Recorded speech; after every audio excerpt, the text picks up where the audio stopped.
আসসালামু আলাইকুম। প্রধান উপদেষ্টার কার্যালয়ে নতুন একটি নিয়োগ বিজ্ঞপ্তি প্রকাশ করেছে। বিজ্ঞপ্তিটি সম্পূর্ণ দেখা যাক। বাংলাদেশ রপ্তানি প্রক্রিয়াকরণ এলাকা কর্তৃপক্ষ বেবজা এর রাজস্ব খাতে নিম্নবর্ণিত শূন্যপদ সমূহে কর্মকর্তা কর্মচারী নিয়োগের উদ্দেশ্যে বাংলাদেশের প্রকৃত নাগরিকদের নিকট হইতে অনলাইনে দরখাস্ত আহ্বান করা যাচ্ছে। প্রথমেই নিরাপত্তা কর্মকর্তা গ্রেড 9, বেতন স্কেল 22,000 টাকা থেকে 53,060 টাকা। পদের সংখ্যা 3টি। শিক্ষাগত যোগ্যতা ও অভিজ্ঞতা ন্যূনতম স্নাতক ডিগ্রি সহ সেনাবাহিনীর অবসরপ্রাপ্ত মাস্টার ওয়ারেন্ট অফিসার বা সিনিয়র ওয়ারেন্ট অফিসার অথবা বিমান ও নৌবাহিনীর সমমর্যাদা সম্পন্ন কর্মকর্তা। তবে কোনো প্রার্থীর শিক্ষা জীবনে একাধিক তৃতীয় বিভাগ বা শ্রেণী থাকলে তিনি যোগ্য বলে বিবেচিত হবেন না। এখানে বয়স 1 সেপ্টেম্বর 2024 তারিখে সর্বোচ্চ 50 বছর পর্যন্ত হতে পারবে। 2 নম্বরে সহকারী নিরাপত্তা কর্মকর্তা গ্রেড 10, বেতন স্কেল 16,000 টাকা থেকে 38,640 টাকা। পদের সংখ্যা 6টি। শিক্ষাগত যোগ্যতা ন্যূনতম এসএসসি পাস সহ সেনাবাহিনীর সার্জেন্ট অথবা বিমান ও নৌবাহিনীর সমমর্যাদা সম্পন্ন অবসরপ্রাপ্ত কর্মকর্তা। বয়স সর্বোচ্চ 47 বছর। নিরাপত্তা পরিদর্শক গ্রেড 13, বেতন স্কেল 11,000 টাকা থেকে 26,590 টাকা। পদের সংখ্যা 6টি।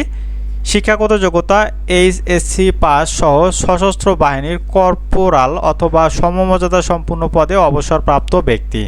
বয়স সর্বোচ্চ 47 বছর। নিরাপত্তা প্রহরী গ্রেড 20, বেতন স্কেল 8,250 টাকা থেকে 20,010 টাকা। পদের সংখ্যা 33টি। এখানে সর্বোচ্চ পদের সংখ্যা 33টি। শিক্ষাগত যোগ্যতা বেসামরিক প্রার্থীদের ক্ষেত্রে শিক্ষাগত যোগ্যতা ন্যূনতম এসএসসি পাস। সশস্ত্র বাহিনীর অবসরপ্রাপ্ত প্রার্থীদের ক্ষেত্রে সৈনিক, ল্যান্স কর্পোরাল বা সমমর্যাদা সম্পূর্ণ পদে 5 বছরের চাকরির অভিজ্ঞতা থাকতে হবে। শারীরিক যোগ্যতা উচ্চতা সর্বনিম্ন 5 ফুট 5 ইঞ্চি, ওজন ন্যূনতম 110 পাউন্ড বা 50 কেজি এবং বুকের মাপ স্বাভাবিক অবস্থায় 30 ইঞ্চি ও স্ফীত অবস্থায় 32 ইঞ্চি হতে হবে। বয়স বেসামরিক প্রার্থীদের ক্ষেত্রে বয়সসীমা 18 থেকে 30 বছর। মুক্তিযোদ্ধা, শহীদ মুক্তিযোদ্ধা ও বীরাঙ্গনা সন্তান এবং শারীরিক প্রতিবন্ধী প্রার্থীদের ক্ষেত্রে বয়সসীমা সর্বোচ্চ 32 বছর। সশস্ত্র বাহিনী প্রার্থীদের ক্ষেত্রে বয়সসীমা সর্বোচ্চ 35 বছর পর্যন্ত চলবে।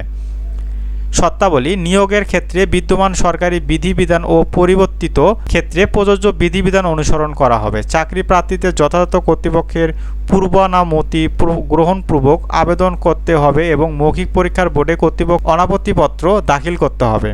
বিভাগীয় প্রার্থীদের ক্ষেত্রে যথাযথ কর্তৃপক্ষের মাধ্যমে আবেদন করতে হবে এবং তাদের ক্ষেত্রে বয়সসীমা সর্বোচ্চ 35 বছর। আবেদন করার জন্য আমাদের যে সাইটটি প্রয়োজন হবে সেটি হচ্ছে bebja.teletalk.com.bd। এই ওয়েবসাইটের মাধ্যমে আমাদেরকে আবেদন করতে হবে।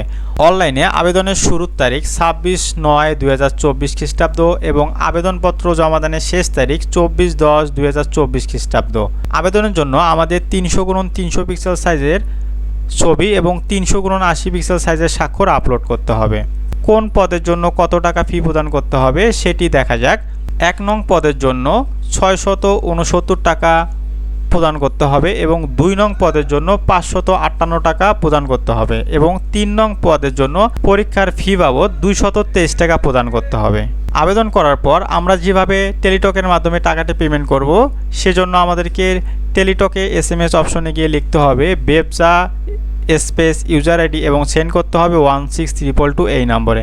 এরপর ফিতি SMS পিন নম্বর সম্মিলিত SMSটি আমাদেরকে পাঠাতে হবে বেবজা স্পেস ইয়াস স্পেস পিন এবং সেন্ড করতে হবে 16322 এই নম্বরে। তো এই ছিল আমাদের আজকের নিয়োগ বিজ্ঞপ্তি। পরবর্তী নিয়োগ বিজ্ঞপ্তি আসা পর্যন্ত আপনারা সবাই ভালো থাকবেন, সুস্থ থাকবেন। আল্লাহ হাফেজ। এবং আপনারা যারা এখনও আমাদের চ্যানেলটি সাবস্ক্রাইব করেননি তারা অবশ্যই আমাদের চ্যানেলটি সাবস্ক্রাইব করে দিবেন।